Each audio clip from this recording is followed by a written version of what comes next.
বিসমিল্লাহির রহমানির রহিম। নাহমাদুহু ওয়া নুসাল্লি আলা রাসূলিহিল কারীম। সম্মানিত নাজরিন, যখন কোনো বিবাহিতা নারী বা মেয়ে তার স্বামীর বাড়ি থেকে বাপের বাড়িতে আসে, তখন নামাজ কি হিসাবে আদায় করতে হবে?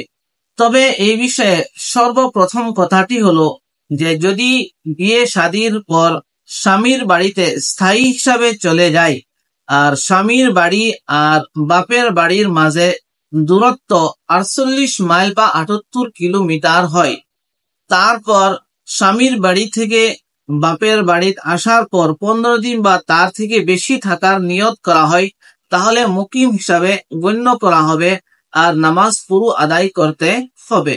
আর যদি 15 দিন থেকে কম থাকার নিয়ত করা হয়, তাহলে মুসাফির হিসাবে গণ্য করা হবে আর 4 রাকাত ওয়ালি নামাজের মধ্যে 2 রাকাত হিসাবে আদায় করতে হবে।